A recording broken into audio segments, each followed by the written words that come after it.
welcome to the F1 Rearview podcast in person. How good does this feel, guys? We've had a few weeks off, but we're back. We're back with a new setup, and we're finally back together in the same room. This week, we've had a race in Portugal for the first time since 1996, and it was a race of mixed emotions, I think it's fair to say. As always, I'm joined by my wonderful two companions.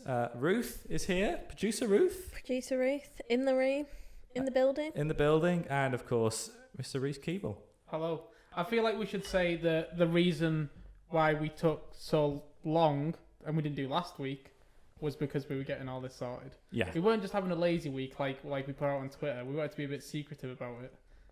And now, now we're all Gucci. We've also just started back at university. We're all students. We've all just gone into our final year of university, so it's all hands on deck. Very busy, but we've managed to scrape it together.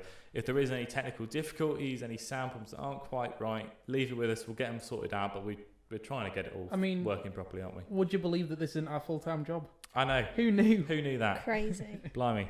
Right then, let's talk about the Portuguese Grand Prix, because that's what we're here to talk about.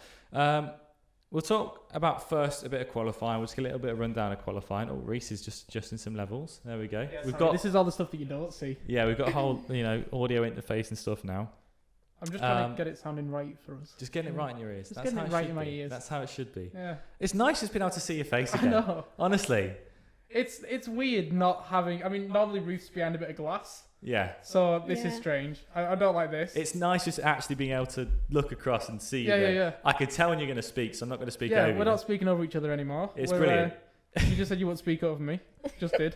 It is really nice being back in the same room. It is, definitely. We fell in love with the podcast again, getting all this sorted. As long as it took us so long to get my microphone here, but once it was here, bon appetit. And I will give a little bit of a teaser here. We've got a few other kind of F1 Rearview podcast ideas in the workshop about maybe some previous stuff, but we'll get onto that more and with an official announcement. But we've got some ideas burning up that we're kind of looking to bring out soon, aren't we? Yeah, I wanted to do more because we've got presenter Tom, producer Reese, backseat driver Reese. I wanted to do a little bit more. So me and Tom have kind of worked together, got a little concept going on. We got some stuff coming out, yeah.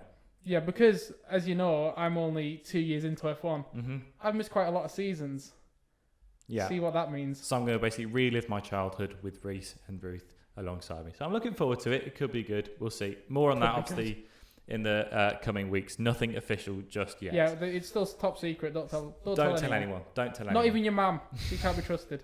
Right, let's talk about qualifying first, because that was what really happened first, as it always does, before the race. Bottas was the bloke of the weekend in qualifying and in practice.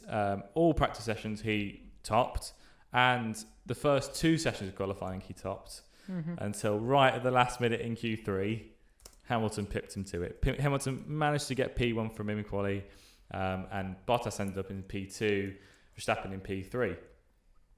That's what I've really got on qualifying. I don't know if you guys have anything else. I've got something else, a little bit of information. Drain covers. Oh yes, of course. Drain covers. So if you weren't watching qualifying live, you might not know. Why are you watching an F1 podcast? But go on. No, you could have watched it afterwards. You could have been at work. Yes, true. But it was postponed by... Postponed. Yeah. Struggle with my words. Post-Maloned. It was post-Maloned by 30 minutes because in FP3... one of the drain covers came up on Sebastian Vettel, and it was just drain report for half an hour.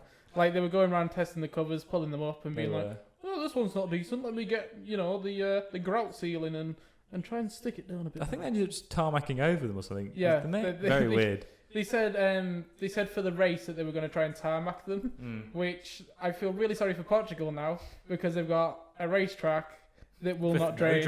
It will not drain. I just realised I said, if you didn't watch qualifying, what are you doing watching a podcast? I mean, you're presenting a podcast, so you didn't watch qualifying. Unfortunately, I did not watch qualifying this weekend. You didn't.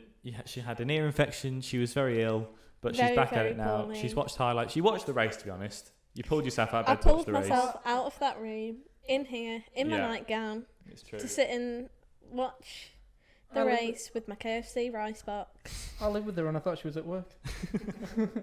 I forgot you were at bed. Right, yeah, but that's all that happened in qualifying. There was a weird delay at the start. Then Hamilton got P1, Bottas P2, Max P3. Anyway, let's talk about the actual thing that we're here to talk about, and that's the race. And to be honest, I think the most exciting part of that race and the most action-packed part of that race probably came in the first lap, let's be honest. After 3 or 4 corners, Carlos Sainz, who started in P7, was leading the race. He was up to P2 in the first... P2, sorry, and then he got Hamilton on the next lap, didn't he? Second lap was P1. Yeah, he managed to get past both Red Bulls, one of the Mercedes in the first lap, the second one in the next lap. The Racing Point, the Ferrari, I mean, it was a wonderful start for McLaren. Lando got up there as well. Yep. I think, Reece, that was probably one of the best laps of F1 racing you've ever seen. Are we fair to say? 100%. How did it feel just watching Sainz go up like that? Weird.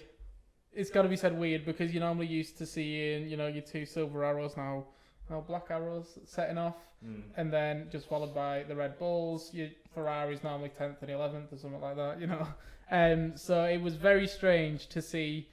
It was more strange that Crofty didn't say it. So we always watch on Sky. We're British. We watch on Sky F1. Crofty didn't actually announce Sainz taking the lead. It was Martin. Martin was like, "Oh, and Sainz is really pushing behind Valtteri. Sainz has got the lead." Yeah. It was a bit like, what? Yeah. So it was very strange, it's got to be said, but I loved every second of it until about lap 6. And then it I hated every second of the race. Yeah. If you've seen the announcement for the for the podcast, you'll have seen why. Well, you would have read my disappointment. What were you thinking when you saw Sainz just going up like that, Ruth? What did you think when you saw him overtaking Mercedes with what looked like a lot of ease, didn't it? It didn't look hard for him. It was really weird because I remember just before he overtook, it was Verstappen and Sergio had contact, didn't they? And then he just seemed to have so much more pace than everyone around him. It was crazy. Even Norris as well was just literally just climbing. It was literally like they were in a different car for those first couple of laps. Sainz put out a tweet saying he felt really comfortable until the track dried, which makes me think, well, not think, it gives us the information that Sainz was the only one who anticipated it being wet while still being on the slicks. So he kind of knew how to handle it more. He wasn't going off the track or out like that. Yeah, where there was a lot of cars off the track in the first 2 laps. Definitely. Well, let's talk about that thing on the first lap then. You talked about it there. Verstappen and Perez, they had just a weird bit of contact. Perez ended up spinning out because of it, and that put him right to the back. It was officially deemed as a racing incident. To me, it looked like Max kind of was forced wide by, I think it was Bottas or Hamilton, one of them two. And the way he had to come back on was just in a bit of an unfortunate place, and he ended up taking out the Racing Point. What do you think, Ruth? Who do you think's to blame there? Do you think it was Max's fault, Perez's fault, or just a racing incident? I think it was just a racing incident from looking at it. I agree with the decision that it was. There's not really very much more to say on it than that. I mean, both of the drivers, Verstappen thinks it was Perez's fault, Perez thinks it's Verstappen's fault. I mean, it's always going to happen that way, but to me it didn't look like it was either of their fault, really. It just happened. What do you think, Reece? Do you think anyone's at fault? At least Max didn't say any naughty words. We can put that out there. He got in a bit of trouble. He got in a bit of trouble in, was it F2? That he got in trouble? FP2, yeah. Yeah, he never raced in F2. Everyone knew what I meant. It was definitely a racing incident, 100%. Yeah. It was right. It was a racing incident because it was on the first lap. If it was on the 3rd or 4th lap, you think it would be a different story? I reckon Max would have got penalised. Interesting. However, the stewards are always more lenient on the first lap. Always. Well, I think you have to be, because that's when the cars, they're all together. Yeah. Spills and thrills are going to happen. They're all fighting for the same position on track, aren't they? So. Yeah. I think that's fair to say. I genuinely reckon that if it wasn't the first lap, Max would have a 5-second penalty. Yeah. Okay then. Well, that's just the first lap, and it was insane. It was a great first lap, very action-packed. There was a spin. The McLarens are going for it, but I think from that point on, it kind of just started to go down, didn't it? Like the race looked really good start, and we were like, wow, this looks really good. And then very slowly, it kind of just all fell into order. Very quickly, the Red Bull and the Mercedes, they got past Sainz. They got back into first, second, and third, respectively. Sainz just kept falling down. And then on lap 18, I think the next major thing happened. Lando in P7 now. Stroll was in P8. He'd come from a quite low qualifying up to P8. They were going into the first corner, and we saw, and we talk about this a little bit more later on, DRS in that first straight down to the first corner, really powerful this weekend. And we saw him coming down to the first corner. Lance made a weird little move onto the curb on the outside.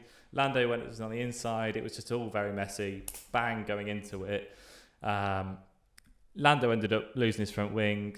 Lance ended up spinning the wrong way.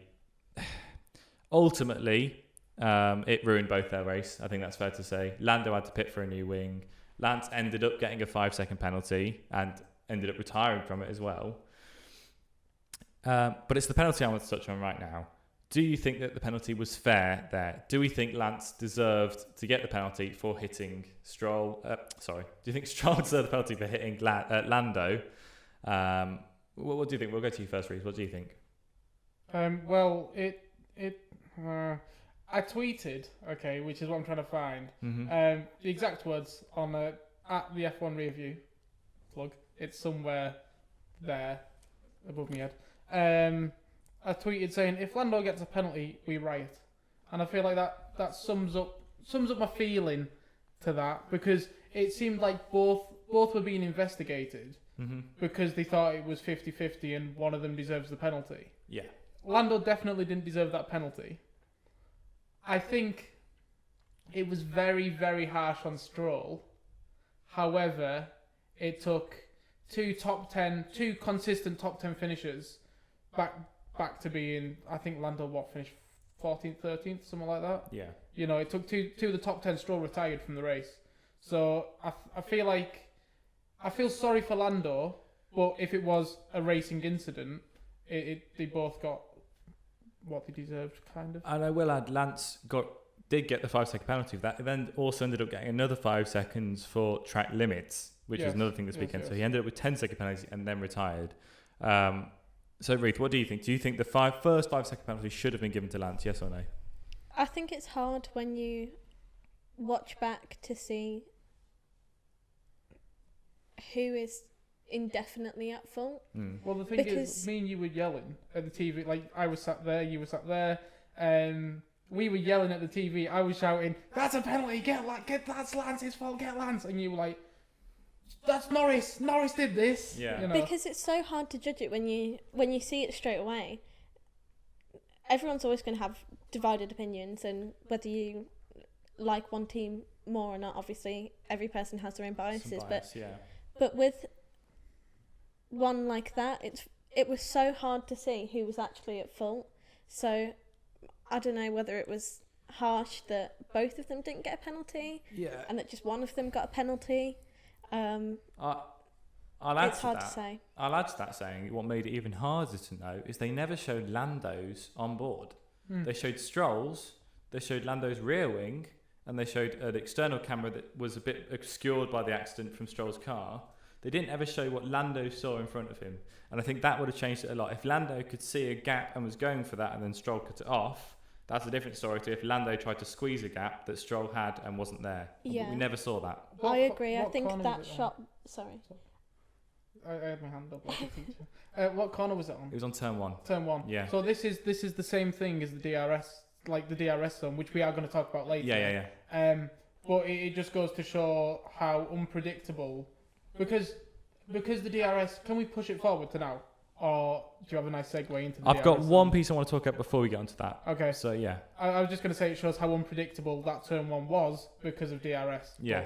It was get well. The thing I wanted to talk about that as well is the reason I think it is a bit harsh on Lance. Actually, it was a rough incident, and I think someone should have been put at blame for it.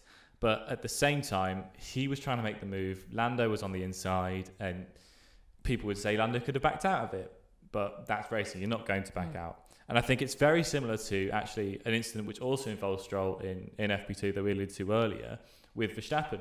And I think this is where, for me, I think it's a bit harsh because in that practice incident, granted, yes, it was practice, not the race. Max was on the inside, Lance on the inside. They both have very similar names. It's very confusing for this segment. Lance on the outside, Max on the inside. Yeah. Big old smushy Rooney. People were saying Max is at fault for that. But then there was no penalty for it because the stewards deemed that they were both at fault for it. Again, it's in the race, it's different circumstances, it's hard to draw comparisons, but personally for me, I think that it shouldn't have been a penalty. I think they should have just said racing incident. I think that Lando throughout the race was driving very defensive. Yeah. Because he knew that he got up to a good position. He was P4. He didn't want to drop anything. No. So from that point on, from literally lap 3 or 4 on, just defensive driving. Yeah. And you could see him, as Martin said, he made his car 3 meters wide, not 2 meters, because you could see him going down to this turn 1. He was giving it a little nudge, some would argue under braking, because he was giving it a late nudge to make it being like, look, you can't get past me, I'm bigger. However, it was one of those things that if Stroll didn't take that opportunity, he would have never took that opportunity. No, I don't think, So, I think you're right in that Norris's front camera would have changed everyone's opinion on that, because I think from there it would have been much clearer who was at fault. Yeah.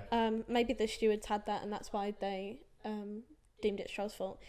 Norris said after that he doesn't want to go near Stroll again. Oh, really? Because Stroll has all of these accidents, all of these incidents, and he never learns from it. It's true. So after the race, he said that he plans just to stay away from him next time and not even fight for the position, really. Another thing that Norris did as well was on his radio after the race, he apologised for the comments that he made for when Stroll took him out, because the whole of his team radio was just one big bleep, essentially.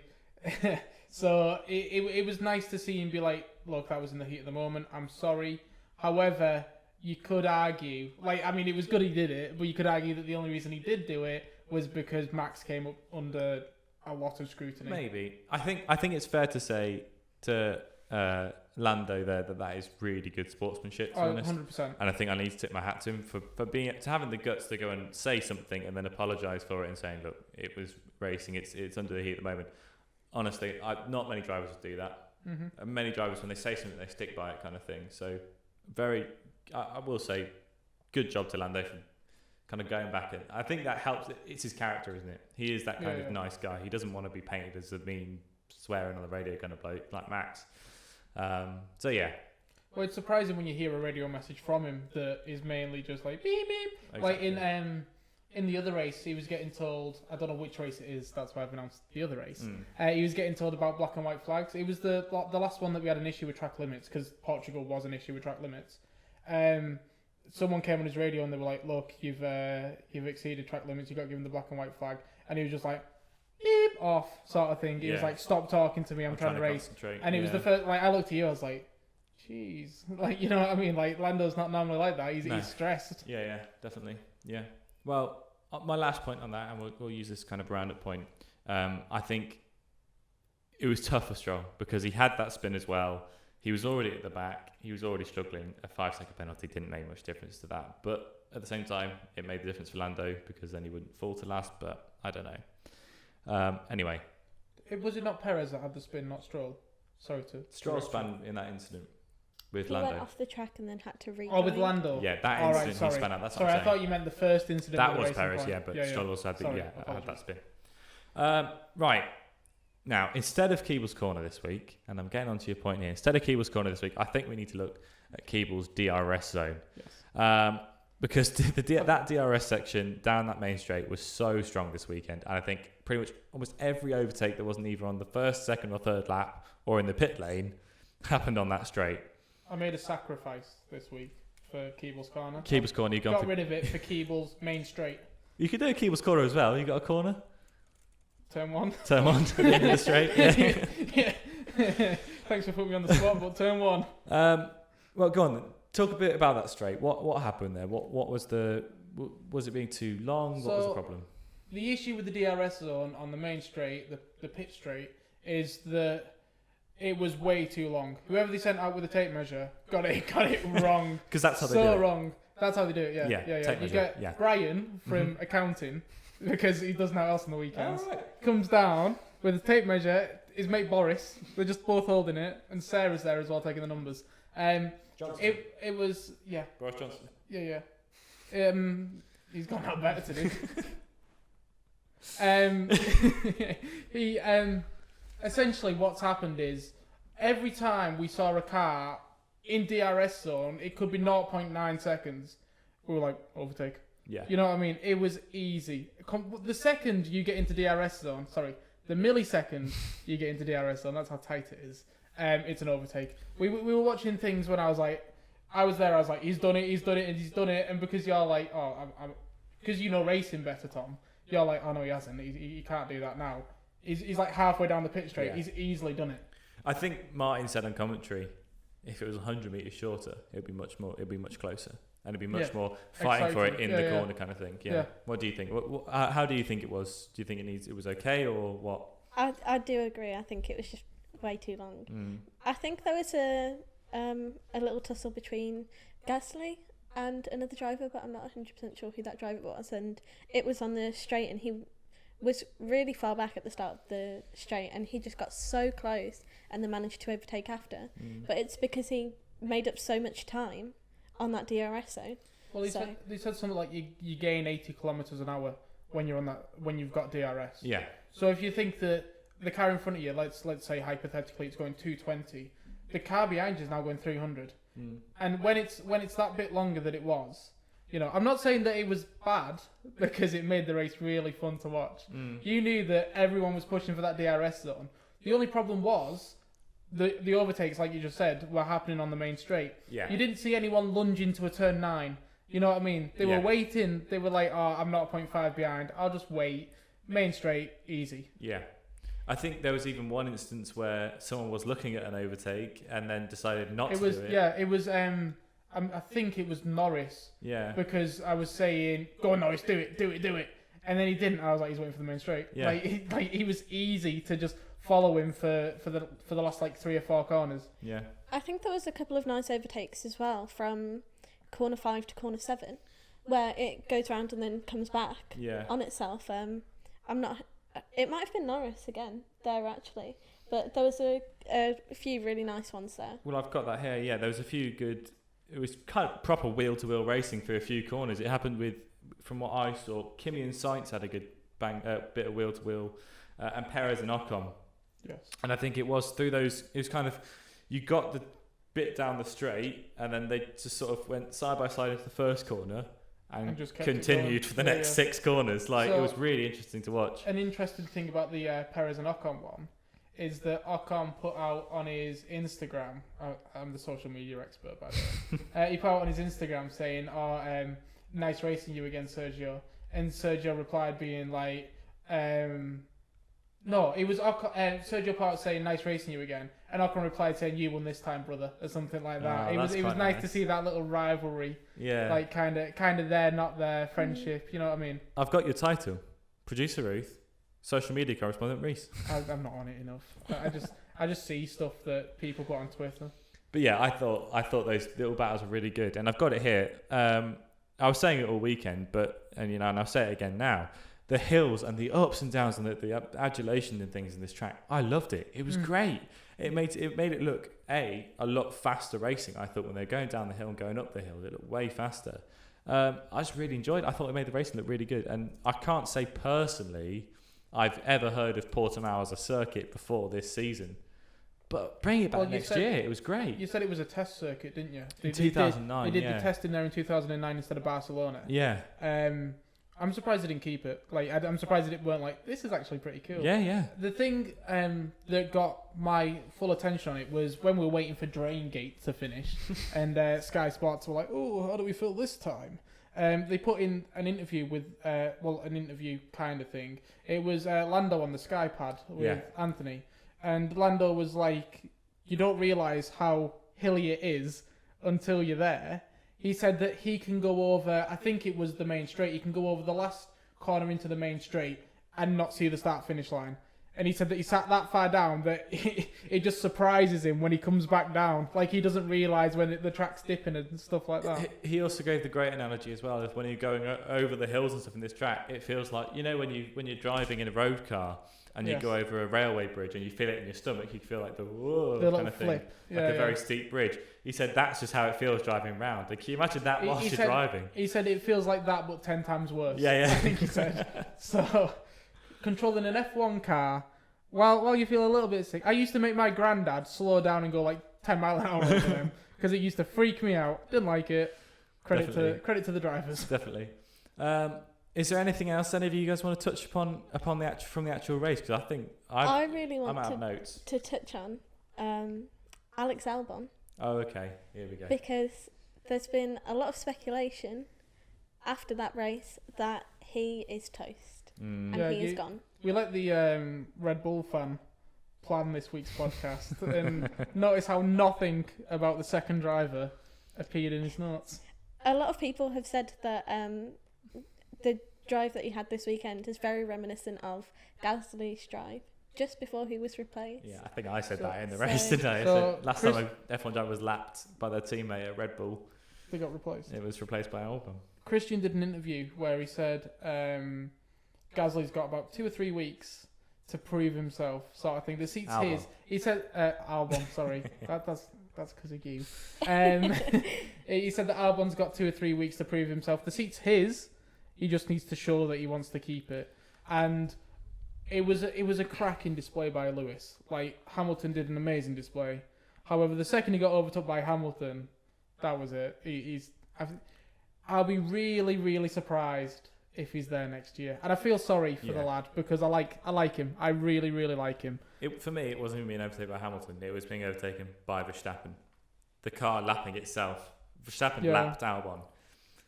I mean, it was... I like the guy, and I've said it when he came into the team. I was really excited for him because I thought, you know, it's fresh blood. He's going to be really good. He was great to watch in that AlphaTauri. His first race, he came in at Spa. I remember him racing Daniel Ricciardo around Spa in that Red Bull. He looked really good, and I think he is a great driver. But the problem is he's not coming through and showing it enough in the race. He needs to be getting those 4th places. He needs to be getting those podiums when they're coming. He got 1, which was great for him. But he didn't continue that form. The podium that he got wasn't a podium, wasn't it? It was it was a podium, obviously, but it wasn't with the big 2, was it? Yeah. It was, yeah. I thought it was one of those races where we have a weird one. I think it was the race where Verstappen had gone out, actually. Yeah, it was a couple of races ago. I can't remember exactly which one it is. Find out. That's what producer Ruth's here for. She does the Googling mid-show. But he got the podium, and I'm pretty sure it was a deserved podium. He did a good job to get it. And it was at the Tuscan. Oh, yes, of course, yeah. It was when Verstappen was taken out in the first couple of corners. I really liked the guy, and I was really hoping that would be it for him, and he'd be kind of on it from there. But he just hasn't continued the form. And like in that interview talking about before, Christian kind of said he needs to be... We need 2 cars to be fighting at the front to even try for constructors. You need to be able to have the strategic advantage. That's hard to say. The strategic advantage to take to those Mercedes. Do you want another shot at it, or are you happy? I've got it that time. All right, okay. They need to be able to take it to the Mercedes so that they can throw one car in front of the other to slow them down to get the other one catch up. All that kind of stuff, and they can't do that with one car.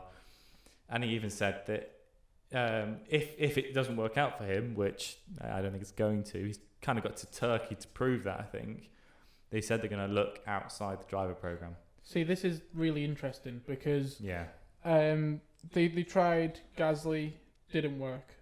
They tried Albon, didn't work. 2 drivers who should realistically know that car because they're in the Red Bull drivers program. I'm worried that, I mean, like I feel like you said it, Tom, that the person who's tipped is Hülkenberg at the minute. Like, Bookie's favourite's Hülkenberg, which put a smile on your face then, Reece. He's tipped to be in it. Them 2 have been in the drivers' programme, Gasly and Albon. They should know that car inside out.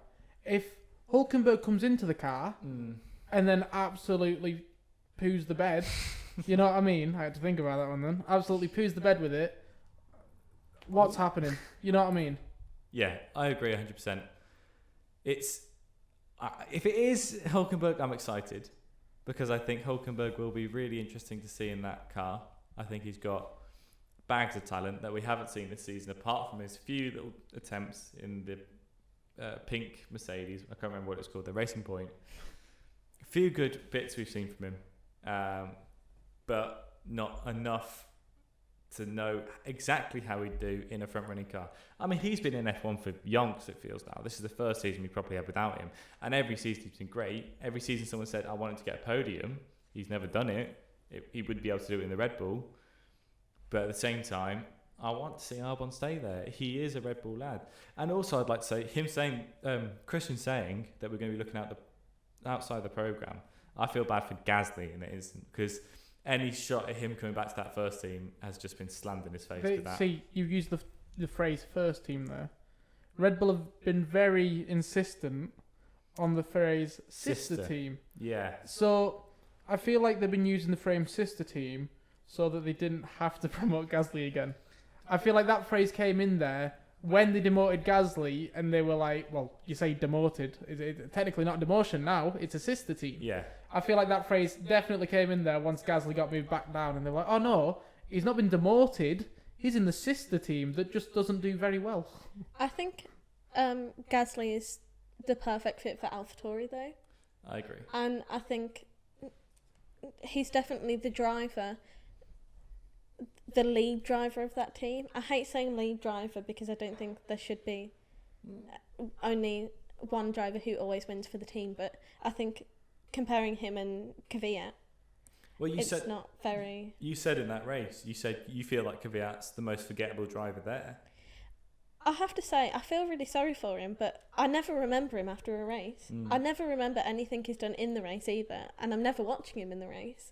He's never on screen because there's just nothing there. He just falls to the back, and it's just, it's a shame. He was good. So when I first started watching and he was that reckless one he was putting into every corner, you know what I mean? I enjoyed that because if I was a betting man, I'd be like, oh, 3 races this season, Kvyat's going to crash out. You know what I mean? But it's like this year, he's calmed down and he's not making those reckless moves. And he looks pretty content in finishing maybe with 1 point. You know what I mean? If he finishes a race with 1 point, I feel like they're like, that's a result. Yeah. And it shouldn't be. They should. I reckon Gasly and Albon in that Toro Rosso. AlphaTauri. AlphaTauri. What's Toro Rosso from? That's what it was last year. That's what it was called. Was it? Yeah. Come on, you know that. I'm very tired. It's late at night. In the AlphaTauri, Kvyat and Gasly? Can we redo this? Right, Is this slow it down. One take. Here we go. I'm not computing. In that AlphaTauri, yes, Gasly and Albon would be a perfect pairing. I agree. I feel like there's too much rivalry between the two of them. Not even necessarily from the two of them, but just because they've been pitted against each other so much this season. Even by Red Bull. Just wanting Albon to overtake because he's in the better Red Bull. Let me pitch a problem to you both then. This isn't in the script. I'm going off script for this one. Okay, here we go. Strap yourself in. This is a problem I think Franz Tost's in at the moment. Team principal of AlphaTauri. He's got this young kid, Yuki Tsunoda, who's just done a seat fit at AlphaTauri. I don't know if you guys saw that on their Instagram. He went and did a seat fit at that team, and I think he's going to do a test for that team in a few weeks in one of their older cars. He's very much looking like he could be an AlphaTauri driver next year or in the near future. And I think he is currently tipped next year to replace Kvyat. That's assuming, though, Albon stays at Red Bull. So if you're Franz Tost and you've got this hot, young prospect coming up who is very familiar with Honda power, and obviously they've only got Honda power for next year, but he's very familiar with it. Well, you say that, but they are tipped to buy the engine. Exactly. They could continue with it without the Honda badge on it. Exactly. Yeah. So it could be Red Bull. Red Bull Energy, they could call it. Oh, that's not a bad one. Hey, I'll send that to Christian. Yeah. Christian, you want it? Call me. So here's your problem. You're Franz Tost. Christian's been on the phone. He said, Alex is going. Do you want him back? You've got to make the decision whether you have... Who's your driver lineup for next year? Is it Albon and Yuki Tsunoda? Is it Albon and Gasly? Or is it Gasly and Yuki Tsunoda? Do you think it's or Kvyat? Do you think it's do you want him back, or do you think it's you're having him back? I think it's his decision whether or not he has him back. Do you? Yeah. Oh yeah. I feel like it's kind of not. I mean, it depends on the future that Red Bull sees, who they think is going to be in that Red Bull after Max, essentially. Wow. Yeah. However, it would be sad to see Albon completely go, which is why I'm thinking force him back into the AlphaTauri. However, it's one of those things where you got to give a kid a chance. You know what I mean? And Albon's had his chance. Yeah. So it's time for the next in line.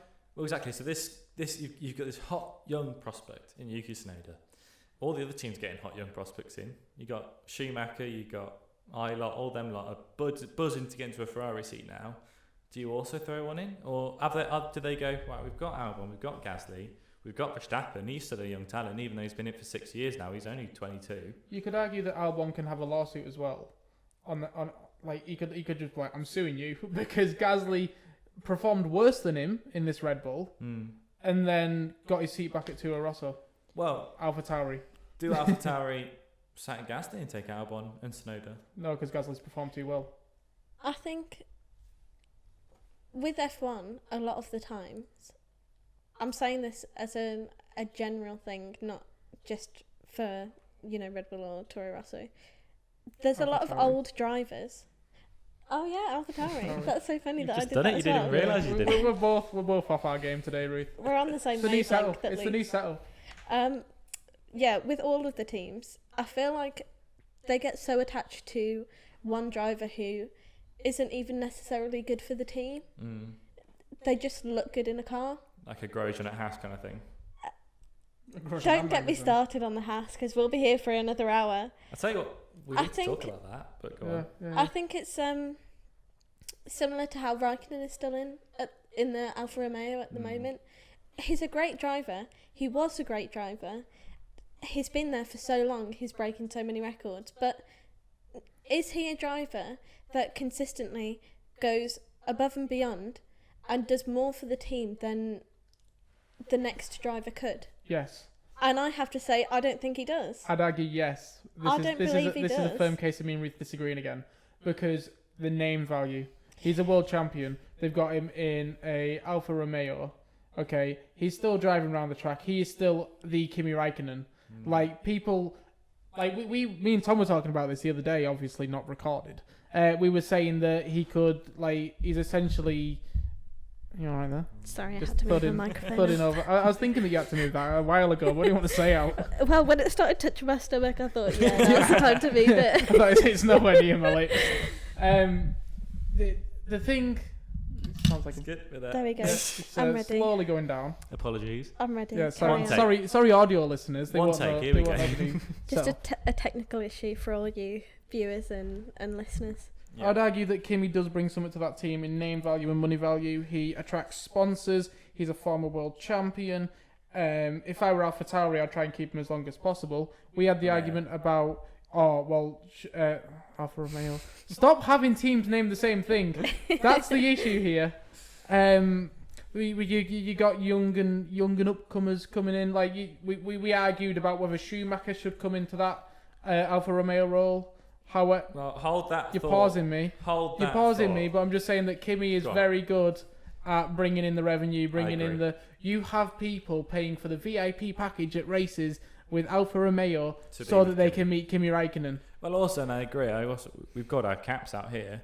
How many Alfa Romeo fans do you think have bought Kimi Raikkonen caps? Oh, hundreds, Kimi thousands. Raikkonen shirts. I don't know. Yeah.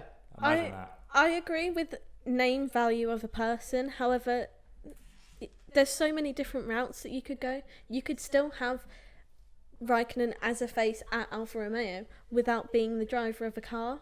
As a driver trainer or something like that. I just think that Pitwall. it's a shame when we have the same driver in a car who isn't doing as well as someone else who could be in that car, and they're just there because they were a world champion. Yeah. He's not going to be a world champion again. No. He's not going to in that Alfa Romeo. No driver will be a world champion in that Alfa Romeo, though. It's true. But you could get a kid in there like Schumacher to show that he's got what it takes to be a world champion for Ferrari. Let's put a gamble on and make him a world champion. Disagree in a sense, because Williams were once world champions. Yeah, but then it's not the same as the Williams. I think my issue with that is it's just any team could be a world champion. I think we just have the same driver in a car over and over again. He's not going anywhere. He's not going to do anything amazing for the team.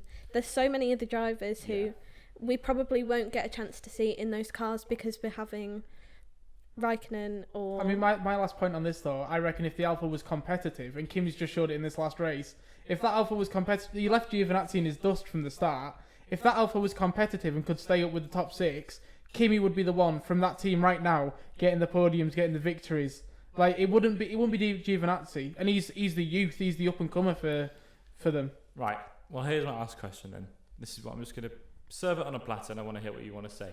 Obviously, we've had the news this weekend, and I forgot to even mention it at the start. We've had the news this weekend that Haas are abandoning Grosjean and Magnussen. They've sent them both away. They don't want them for next season. So I'm just going to put this to you now.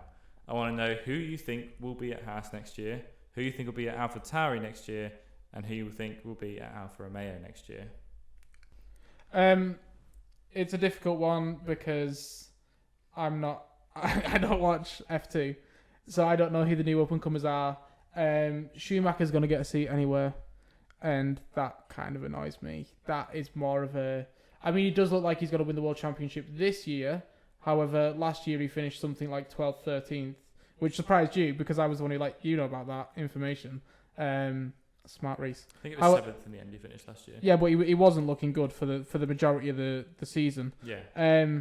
He's definitely someone who's going to come in on name value alone, which is the argument again with Kimi. If you've got Schumacher in your car, you can keep a Raikkonen. However, I don't think Giovinazzi should keep his seat. I would argue that Kimi can keep his seat however long he wants to.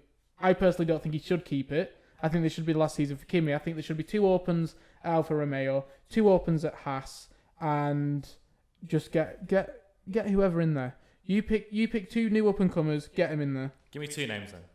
I don't know any from F2. I genuinely can't tell you. Okay. I know that that Callum Milot, is it Callum Milot? Mm-hmm. I know that he's going to progress into F1. There's been a lot talked about him. I know that Schumacher is definitely going to come up this season. That's all I know. Okay. So, Tsunoda, Gasly, Albon, what do you think is going to happen there? Go for youth or stick with the 2 drivers that are already there? I hope that Kvyat leaves. I want Albon to go alongside Gasly because I feel like they'll be a very good partnership. And I want Hülkenberg in the F1 or Perez in the F1, in the Red Bull, or Perez in the Red Bull. Mm-hmm. I don't mind which one it is. I know that producer Ruth wants it to be Hülkenberg.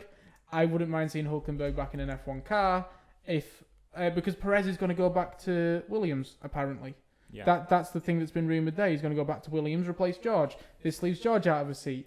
George should be in that Mercedes replacing Bottas. Mm-hmm. You know what I mean? Like there is so much going on with silly season at the minute. It is unbelievable. If George loses his seat, it's going to be the biggest disappointment I think I've ever felt while watching this sport. George deserves that seat so much. Like he really deserves that seat. Yeah. So there is no way that he should be losing it to Perez. Right, Ruth. Haas, Alfa Romeo, AlphaTauri. What do you think? AlphaTauri. I'm 100% certain that Gasly will be there. No doubt, it will be Gasly. I think maybe next to him, I can't see Hülkenberg going there. I see Hülkenberg going to Red Bull with Verstappen, and I don't see Albon getting a seat. So you think it will be Gasly and Tsunoda in that team next year? Yeah, I do think they'll bring a new driver in. I don't think they'll bring Albon into that car. You think Albon's just going to be left out to the wind?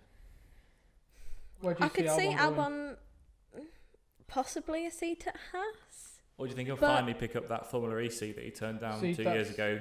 But I hope that if he doesn't get a seat anywhere, he does take that Formula E seat. Because he's not a bad driver, he just doesn't perform well enough with the drivers around him. Okay. If you were Formula E right now, would you be in Albon's ear being like, come to us? You know what I mean? Because he is name value at the minute. I mean, he might just be name value for me because I watch F1, but I know that a lot more people watch F1 than they watch Formula E. So if you get a guy who was in one of the top 3 teams to jump across, like we ain't talked about this much before, but what if Kimi decides to be like, I'm done with F1, Formula E? You know what I mean? Like, they've offered me 3 million a race. You know, like, Formula E could be the place for drivers who aren't really succeeding as well as they should be in F1. Yeah, definitely could. So what do you think? Haas, Alfa Romeo? Haas, I think they'll get 2 new drivers. I don't think they'll... F2 drivers? Mazepin and Schumacher? Something like that? Yeah, possibly. Or they will bring 2 drivers who were previously in F1 who are not in F1 at the moment. Interesting. Alfa Romeo, I think, will have 2 new drivers. Okay. I don't think they'll keep Raikkonen. They possibly could for, you know, obviously, like you were saying. I was just playing devil's advocate, to be honest. But for name value and thing. But if I was having to decide between Raikkonen and a driver who I thought had the potential to become a new world champion, I would take someone who is going to do that in the future rather than someone who has done that in the past but is not going to do that for my team. Look at it this way, though. The future world champion probably won't be a future world champion in Alfa Romeo. The probability of that happening is literally slim to none. I think with the new regulations and things, that could mix up. I think that F1 will be really mixed up, and I think teams that were previously not very good, example Haas, Williams, will excel and will be able to move forward and start competing much better than they can at the moment. So I think with a newer driver at Alfa Romeo and the regulations and things like that, it could change everything for them, or it could change nothing. Yeah, it's just a case of waiting and finding out. I completely agree that teams are going to have to just think now about new regulations, look at that as a new clean slate. Who are we going to have in our car to do that? For me, AlphaTauri is going to be Gasly and Albon. I'd love to see Tsunoda in that car. I don't think there's going to be room for him, especially if they're bringing in Hülkenberg. Red Bull, that they're going outside the program. If I was Tsunoda, I'd leave the program, because for me, as soon as they're outsourcing, I'm not going through. It's like at Renault. If I'm a Renault young driver at the moment, I'm not going there. They've brought in Ricciardo and Ocon from outside their program. What's the point of being there? I know he's in the program, but could you see? So we should point this out. F2 significantly better than me and Ruth. Mm-hmm. Could you see him reaching out to a Haas to try and get a seat for next season? Can he do that under contract? Because he's under contract now with Red Bull, essentially. Yeah, maybe. Is he allowed to do that? That's what I'm saying. If I was him, I'd leave and look for something like that, because I don't think there's going to be a Red Bull seat coming up anytime soon. Okay. At Haas, I think it would be Schumacher and Mazepin. I think they're going to go for a completely youth lineup. Like you say, Haas don't want to be a midfield team.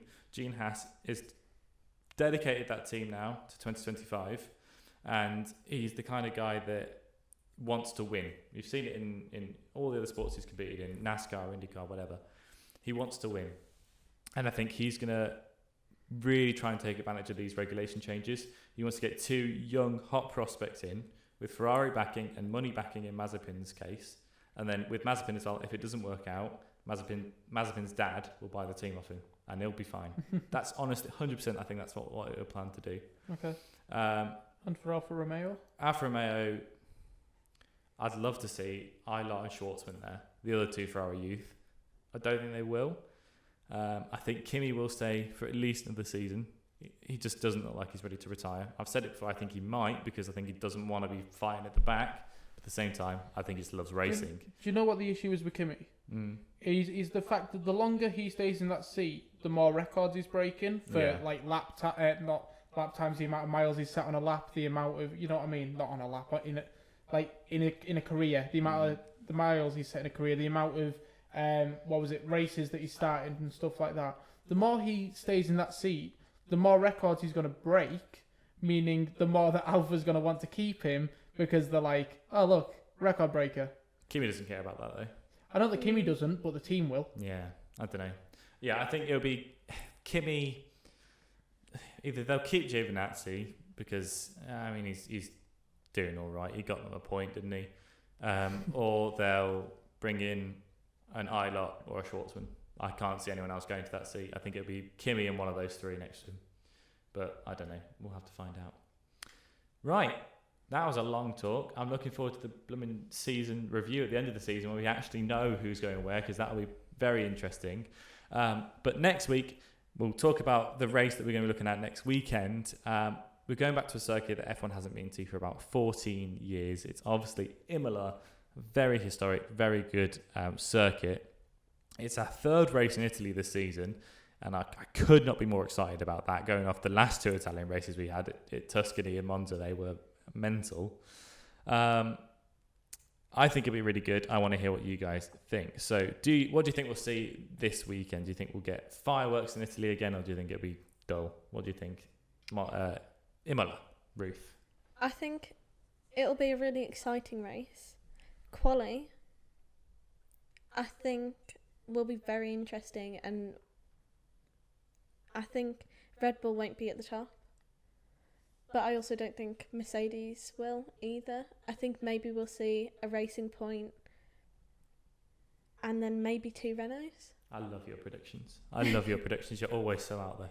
A Racing Point and 2 Renaults in qualifying. What's happening to McLaren? What's happening to McLaren? I think the Renaults are doing really, really well. And I think Imola could be a good race for them. Could be their secret circuit. It could be their secret circuit.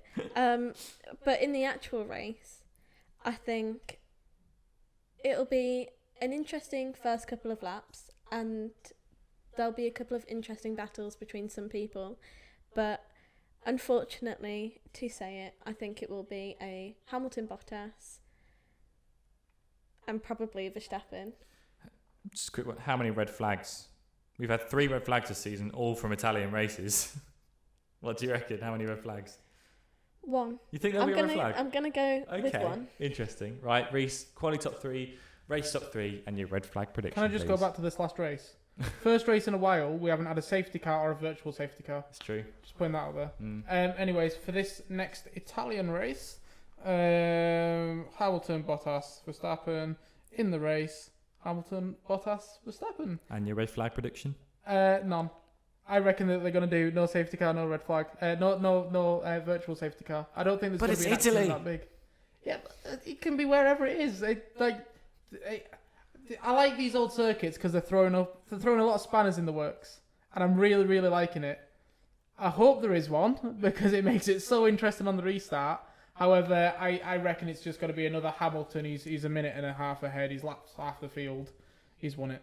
Well, I think it's going to be an absolute nutty race. I think it's going to be a great racing. Italy's going to continue being the powerhouse of the sport this season. We've got 3 races there. All 3 of them are going to be absolutely insane. I think qualifying will be quite tame. I think we'll see Bottas pole, Hamilton second, Verstappen third. Even after this week? I think Bottas is he's coming at it with a vengeance now. He's sick of being beaten by Hamilton. But in the race, So we've seen a Gasly win in an Italian Grand Prix. We saw the whole crash in an Albon podium at the other Grand Prix. This one, I think, we'll see... Cavillo?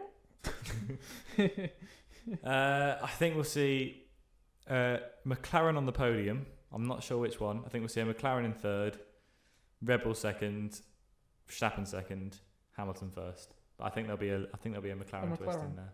I like that prediction. That's what I think. Anyway, all right then. I think that is about it for our first episode back together. How's this felt? It's been nice, hasn't it? Actually, just very nice. Making eye contact for once and being able to see one another. Something so fresh about that.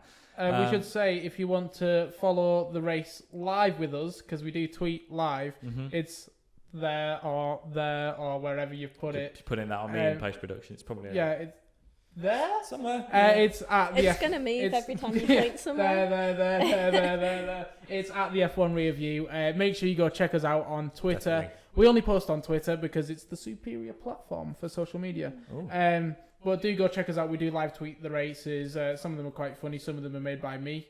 So yeah. The least funny ones. That's what I was just saying.